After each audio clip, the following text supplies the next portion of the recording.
Hello everyone, कसे आहात सर्व? मस्त आणि मजेत ना? मी अश्विनी तुमचं माझ्या आजच्या व्हिडिओमध्ये अगदी मनापासून स्वागत.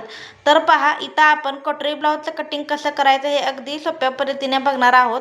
तर पहा, इथं मी पूर्ण उंचीचं माप टाकून घेतलेलं आहे. सगळ्यात आधी ब्लाऊजची पूर्ण उंची आहे ती 13.5 इंच आहे. त्यामध्ये मी 1 इंच शिलाई मार्जिन पकडून 14.5 इंचावरती मार्किंग करून घेतलेलं आहे. बघा, तुम्हालाही तुमची जेवढी उंची असेल त्यामध्ये 1 इंच बॅक पार्टमध्ये 1 इंच ॲड करून घ्यायचं आहे. बघा, मी ही बॅक पार्टचं मार्किंग करून घेतलेलं आहे. त्यानंतर आपल्याला फ्रंट पार्टचं सुद्धा उंचीचं मार्किंग आत्ताच करून घ्यायचं आहे.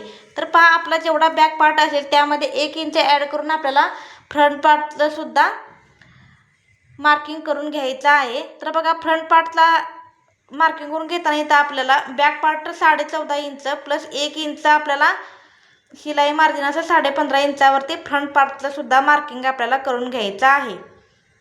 जेवढा तुमचा बॅक पार्ट असेल त्यामध्ये 1 इंच एक्स्ट्रा ॲड करून आपल्याला फ्रंट पार्टचं मार्किंग करून घ्यायचं असतं नेहमी. मी इथं 15.5 इंचावरती मार्किंग करून घेऊन लाईन ओढून घेतलेली आहे पहा. त्यानंतर बघा, इथं आपल्याला बाकीची मापे जी आहेत ती सर्व टाकून घ्यायची आहेत. त्याआधी तुम्ही आपल्या चॅनेलला नवीन असाल तर चॅनेलला सबस्क्राईब करा आणि व्हिडिओ स्किप न करता शेवटपर्यंत नक्की पहा, कारण मी यामध्ये खूप साऱ्या युजफुल ज्या काही टिप्स आहेत त्या तुमच्याशी शेअर केलेल्या आहेत. तर बघा, इथं आता आपण शोल्डरचं माप आहे ते टाकून घ्यायचं आहे. तर पहा, याचा जो हाफ शोल्डर आहे तो 5.5 इंचाचा आहे. मी त्याला 5.5 इंचावरती मार्किंग करून घेत आहे. जशी तुमची चेस्टचं माप असेल त्यावरती तुमचं आणि गळा तुमचा केवढा डीप आणि डीप आणि उंचीला कमी आहे त्याच्यावरती तुमचं शोल्डर आहे ते डिपेंड असणार आहे. 5.5 इंचावरती शोल्डर आणि 2.25 इंचावरती इथं मी गळ्याची मार्किंग करून घेतलेली आहे. त्यानंतर पहा, इथं आपल्याला आर्म होलचं मार्किंग करून घ्यायचं आहे. तर या ब्लाऊजसाठी 37 इंचाच्या छातीसाठी मी इथं 6 इंचाचं मार्किंग करून घेतलेलं आहे मुंड्याचं. तुम्ही कमी किंवा जास्त घेऊ शकता. अशा पद्धतीनं बघा, मी या सर्व लाईन आहेत त्या जोडून घेणार आहेत. सर्व युजफुल आणि बारीक सारीक जेवढ्या गोष्टी तुम्हाला युजफुल आहेत त्या सर्व मी यामध्ये तुमच्याशी शेअर केलेल्या आहेत.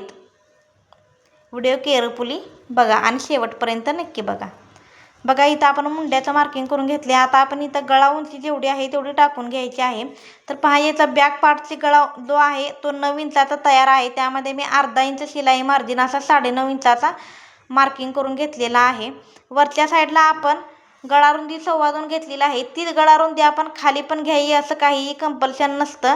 तुम्ही इथं जर तुम्हाला ब्रॉड गळा असेल तर तुम्ही 2.25-3 इंचावरती सुद्धा इथं घेऊ शकता. मी इथं 2.25 इंचावरती घेतलेला आहे बघा. आणि अशा पद्धतीने सर्व पॉईंट्स आपल्याला जोडून घ्यायचे आहेत गळ्याचे.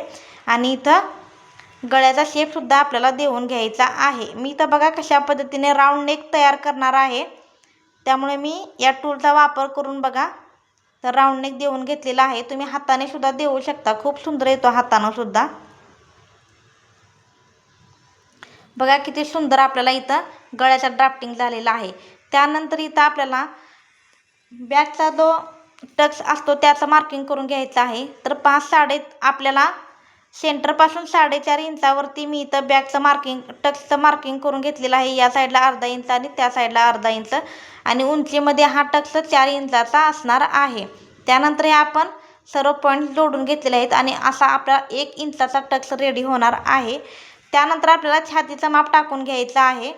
तर बघा, जेवढी तुमची छाती असेल त्याचा 1/4 भाग प्लस शिलाई मार्जिन 2 इंच असं करून तुम्हाला इथं मार्किंग करून घ्यायचं आहे. तर पहा, इथं छातीचा 1/4 भाग या ब्लाऊजचा 9.25 इंच येतोय. तर मी 9.25 इंचावरती मार्किंग करून घेतलेलं आहे प्लस 2 इंच शिलाई मार्जिन असं 11 इंचावरती इथं मी मार्किंग करून घेतलेलं आहे. त्यानंतर इथं आपल्याला कमरेचं मार्किंग करून घेत असताना अगदी छातीप्रमाणात आपल्याला इथं मार्किंग करून घ्यायचं आहे. जेवढी तुमची कमर असेल त्याचा 1/4 भाग प्लस 1 इंच टक्ससाठी प्लस 2 इंच शिलाई मार्जिन असं तुम्हाला मार्किंग करून घ्यायचं आहे. तर पहा, इथं छातीचा 1/4 भाग 7 प्लस 1 इंच शिलाई आणि 2 इंच 1 इंच टक्स आणि 2 इंच शिलाई असं 10 इंचावरती मी मार्किंग करून घेतलेलं आहे. आणि या लाईन आपल्याला जोडून घ्यायच्या आहेत. आशा करते मी जे सांगते ते तुमच्या लक्षात येत असेल. आणि जर काही प्रॉब्लेम्स वाटत असतील तुम्हाला तर तुम्ही मला कमेंट्समध्ये सांगा, मी तुमच्या शंकांचं निरसन करेन. त्यानंतर बघा, इथं आपल्याला आर्म होलमध्ये आपल्याला कर्वचं आहे ते मार्किंग करून घ्यायचं आहे. फ्रंट आर्महोलसाठी आपण 1 इंचावरती मार्किंग करत असतो आणि बॅक आर्महोलसाठी 1.5 इंचावरती मार्किंग करत असतो. हे मार्किंग करून झाल्यानंतर आपण इथं कर्व देऊन घ्यायचे आहेत. बघा अशा पद्धतीने मी इथं इझी पद्धतीनं कर्व मार्किंग करून घेतलेलं आहे, कर्व करून घेतलेला आहे. बॅकचा कर्व झाला आहे. आता तसाच अगदी आपल्याला फ्रंटचा सुद्धा कर्व करून घ्यायचा आहे. तुम्ही बघून घ्या, मी इथं फ्रंट कर्वसुद्धा करून घेतलेला आहे आणि आपल्या मेन जी लाईन होती त्यापासून 1/2 इंच आपण फ्रंटचा कर्व आहे तो आतमध्ये करून घेतलेला आहे. आणि अशा पद्धतीनं आपला बॅक पार्ट आहे तो रेडी झालेला आहे. आता इथं आपण कटिंग करून घेऊया. तर कटिंग करत असताना जे आपण फ्रंट पार्टचं जे मार्किंग केलं होतं त्यावरूनच तुम्हाला इथं कटिंग करून घ्यावं लागेल दोन्हीही पार्टचं पहिल्यांदा. बघा आणि नंतर आपल्याला बॅक पार्ट फ्रंट पार्ट आणि बॅक पार्ट सेपरेट करून घ्यावा लागेल. तर बघा इथं मी फ्रंट आणि बॅक पार्ट सेपरेट करून घेतला आहे आणि इथं आता आपल्याला जे मी 1 इंच एक्स्ट्रा घेतलं होतं फ्रंट पार्टपेक्षा, फ्रंट पार्टसारखंच आपल्याला बॅक पार्टचं जे 1 इंच एक्स्ट्रा घेतलं होतं ते बॅक पार्टमधून आपल्याला कट करून काढायचं आहे.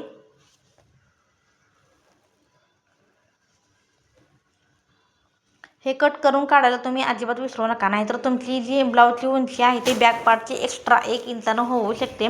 त्यासाठी तुम्हाला हे आवर्जून आणि लक्षात ठेवूनच 1 इंच आहे ते कट करून घ्यावं लागेल. आता हे बॅक पार्ट साईडला ठेवायचं आहे आपण आणि फ्रंट पार्टचं मार्किंग करून घ्यायचं आहे.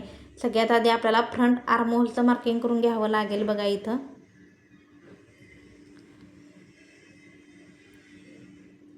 मी फ्रंट आर्महोलचं मार्किंग करून घेत आहे. 1 इंचावरती आम्ही इथं जी मुंड्याला गोलाई असते ती देऊन घेणार आहे.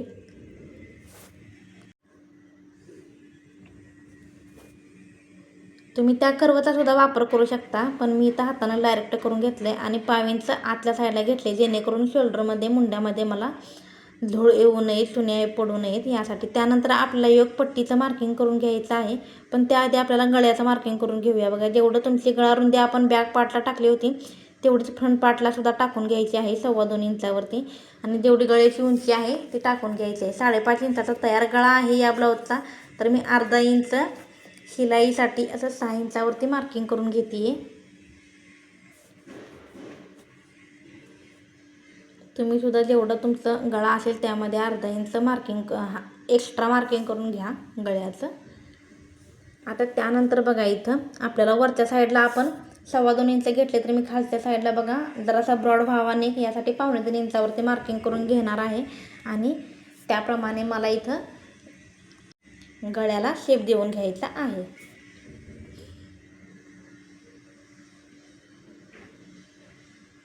आता इथं मी गळ्याला शेप देऊन घेते. बघा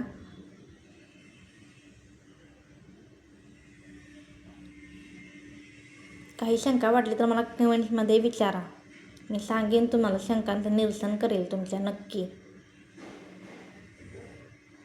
खूप इझी पद्धत सांगितलेली आहे. खूप बारीक सारीक जेवढ्या काही गोष्टी आहेत आपल्याला कटिंगमध्ये त्या सर्व तुमच्याशी मी शेअर करत आहे या व्हिडिओमध्ये, त्यामुळे व्हिडिओ शेवटपर्यंत नक्की बघा.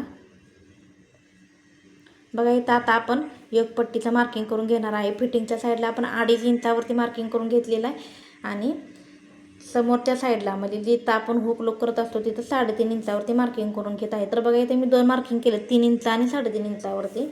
तर 3.5 इंचाचं मार्किंग आहे ते मी कर्व देण्यासाठी घेतलेलं आहे. तर बघ 2.5 इंच आणि 3 इंचाचं जे मी मार्किंग करून घेतलेलं होतं तर तिथं मी लाईन जोडून घेत आहे. बघा अशा पद्धतीनं जोडून घ्यायचा आहे. त्यानंतर थोडासा समोरच्या साईडला मी कर्व देऊन घेत आहे, पण तो कर्व देत असताना बघा जिथं आपण 3.5 इंचावरती मार्किंग करून घेतलेलं आहे तिथं मी आता कर्व देऊन घेणार आहे. बघा अशा पद्धतीनं, जेणेकरून आपल्या ब्लाऊजचा आणि कटोरीचा स्लीप अगदी परफेक्ट यावा यासाठी. त्यानंतर इथं आपण कटोरीचं मार्किंग टाकून घ्यायचे. जेवढी तुमची कटोरी असेल तेवढी मार्किंग करून घ्या. इथं मी 6 इंचावरती कटोरीचं मार्किंग करून घेतलेलं आहे आणि त्यानंतरनं हा शेप आहे तो आपल्याला करायचा आहे. तर त्याआधी बघा शेप करून घेताना मी इथं तुम्हाला सांगते 6 इंचावरती इथं करून घेतलेलं आहे. आर्महोलमधनं 2.5 इंच आणि गळ्याजवळ 1 इंच असं मी मार्किंग देऊन हे सर्व पॉईंट्स मी जोडून घेतलेले आहे, तुम्ही बघू शकता. आणि जिकडं योगपट्टी तयार करताना मी 2.5 इंचावरती मार्किंग करून घेतलं होतं तिथे मी 3 इंचावरती मार्किंग करून बघा इथं असं थोडंसं करेक्शन करून घेतलेलं आहे का जेणेकरून खूप मोठी कटोरी तुमची येऊ नये यासाठी तुम्ही असं ॲडजस्ट करू शकता. जास्त मोठी कटोरी होऊ नये यासाठी. म्हणजे मोठी कटोरी कशामुळे वाटते की या ब्लाऊजचा जो नेक आहे, फ्रंट नेक आहे तो खूप लहान आहे, 5.5 इंचाचा आहे. सो इथं थोडंसं मोठं वाटत होतं, त्यामुळे मी योगपट्टी आहे ती अर्धा इंचाने त्या साईडनं वाढवलेली आहे. आणि इथं आपण गळ्याचं मार्किंग करून घ्यायचं आहे. कटोरी आणि फ्रंट पार्ट आपल्याला सेपरेट करून घ्यायचं आहे कटिंग करून झाल्यानंतर. तर बघा योगपट्टी सेपरेट केलेली आहे. आता आपण गळ्याचं इथं कटिंग करून घेऊया. आणि आता कटोरी आणि फ्रंट पार्ट जो आहे तो आपल्याला सेपरेट कट करून घ्यायचा आहे.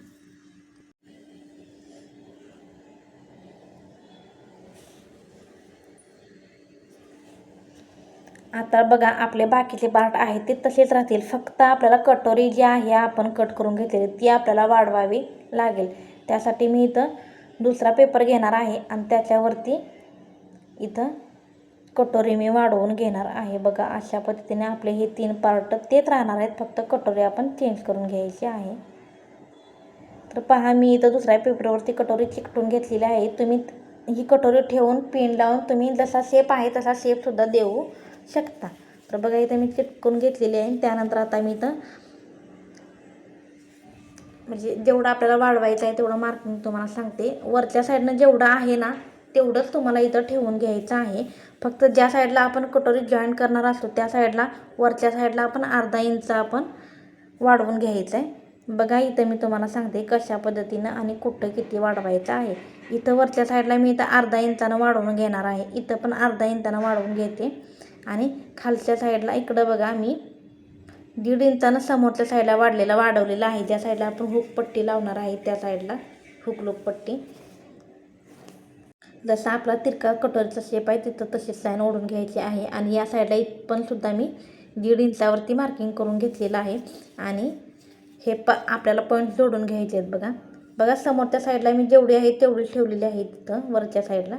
आणि इकडच्या साईडला आपण बघा अर्धा इंचाचं मार्किंग करून घेतलं होतं त्या पद्धतीने खालच्या साईडला 1.5 इंच असा आपल्याला इथं शेप देऊन घ्यावा लागेल. बघा इथं मी शेप देऊन घेतलेला आहे. तुम्ही सुद्धा इथं शेप देऊन असा सुंदर शेप देऊन घ्यायचा आहे. त्यानंतर बघा इथं पुढच्या साईडला जसं आहे तसंच ठेवून घ्यायचं आहे. आणि जी मेन कटोरी होती आपली जी चिपकून घेतली होती आपण चिकटून घेतली होती त्याचा सेंटर घ्यायचा आहे. तर पाही 6 इंचाची होती सो त्याचा सेंटर 3 इंच आलेला आहे. तर 3 इंचावरती इथं मी मार्किंग करून घेत आहे. जिथं आपण 3 इंचाचं मार्किंग करून घेतलेलं आहे तिथून खाली 1.5 इंचावरती अजून एक मार्किंग आपल्याला करून घ्यावं लागेल.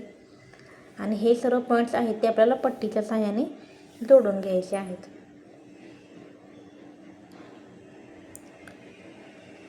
बघा किती सुंदर सोपी पद्धत तुम्हाला कटोरी कशी वाढवायची हे सुद्धा सांगितलेलं आहे मी. त्यानंतर बघा इथं मी इथून वरती 3 इंचावरती वाढवून घेत आहे 3 इंचावरती. आणि या साईडला 1.5 इंच आणि या साईडला सुद्धा मी इथं 1.5 इंचावरतीच मार्किंग करून घेत आहे. आणि हे जे काही आपण पॉईंट आता काढलेत ते सर्व आपल्याला जोडून घ्यायचे आहेत. आणि जेवढा हा आपण त्रिकोण आता पार्ट केलेला आहे तो आपला टक्समध्ये जाणार आहे शिलाईमध्ये. आणि जेवढी आपल्याला हवी तेवढीच आपली कटोरी रेडी होणार आहे. आणि हे आता आपण कटिंग करून घ्यायचं आहे. तर बघा अगदी सुंदर व्यवस्थित पद्धतीने आपली कटोरी रेडी झालेली आहे. ते आता आपण कटिंग करून घेऊया. तर बघा इथं मी आपली कटोरी आहे ती कटिंग करून घेतलेली आहे. आणि असे आपले सगळे पार्ट्स आहेत ते रेडी झालेले आहेत. तुम्हाला माझी ही सांगण्याची पद्धत कशी वाटली ते मला कमेंट